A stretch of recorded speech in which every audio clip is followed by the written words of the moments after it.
problem using it to his advantage. As he approached, Rain's gaze moved around the store nervously. "What is it you seek, then? Love seat, chaise? Whatever it is, make it quick." "The location of your uncle." Rain froze halfway to his desk, his eyes blinking rapidly as he stared at Erion. "Get out," he uttered tersely. Erion forced a cool smile. "Your customer service leaves much to be desired, Mutori." "You are no customer here," Rain said fiercely. "Only a pest that wishes to infect and destroy." Eyes down, he made a beeline for his desk, but Erion shot past him and blocked his way. "Why do you protect a monster?" Erion growled. Rain's gaze lifted and his eyes narrowed. "I see only one monster, and he stands before me." "Then you are a fool." "Perhaps, but I remain alive, and that is all I can hope for now." He started forward again, and this time Erion allowed him to pass.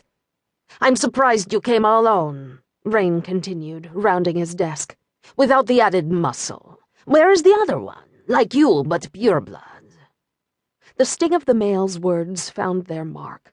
Erion was as pure-blooded as his twin, but unlike Nicholas, he had been born a Mutori, a mutant vampire with strains of other creatures' DNA. Granted, the Romans and the Mutori were all children of the breeding male, the genetically altered vampire monster, but mistakes like him weren't used, weren't even deemed worthy of breath.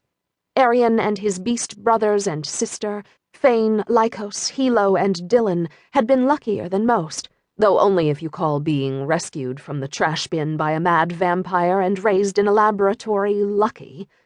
Erion wasn't sure what he called it, or whether the life he'd led thus far had been worth saving. Jury was still out, as Alexander was. "My brother is searching for Cruen as well," Erion told the nervous-eyed male. In fact, now that the moon and stars provided the only light to brighten the sky, all the brothers, Mutori and Roman, were spread out searching for the vampire and for Lad. Rain clucked his tongue. "A fool's errand. Whatever you want him for, you would be best to forget it. My uncle wouldn't hesitate to kill even the ones he calls family if they get in the way of what he wants." "I will take that chance," Erion stated flatly. From behind the counter, the Mutori laughed softly. "How brave you are, Mutori. I, however, have no interest in baiting a rabid shark with my blood. My death weighs heavily on my mind, and my family's at all times." He flipped through a file of papers on the table. "Speaking of which, where is my elixir? The one you promised me, the one you believe Cruen may have, the one that may prolong my life." Erion grunted. "I must get to Cruen to find it." "Then we are at an impasse," the male said sadly. "I don't know where he is. He has not contacted me in some time." Erion's eyes narrowed. "You know something. I can feel it, smell it." The male lifted his head, locked eyes with Erion. For one moment he looked the true reptile his shifter genes carried.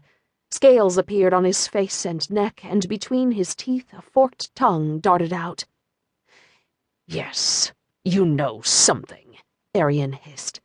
The reptile retreated on a gasp and left the shell of a bereft-looking male with deep fear in his eyes.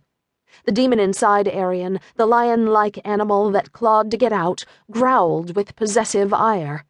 "Cruen took something that belonged to me." "What? Your dignity?" Rain sighed. "Welcome to my universe." "A ballast." Rain stilled, his gaze holding Erion's tightly, curiously. "Why would he take a ballast?" "It belongs to me." The words took a moment to sink in. "It?" Rain looked horrified. "He," Erion said gruffly.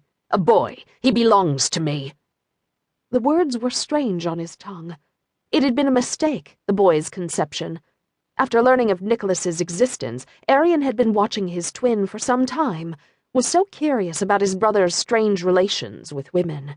Now Erion knew that Nicholas had only been carrying out a long stretch of torment from his past, a pattern of prostitution that his mother, their mother, had forced upon him as a young vampire.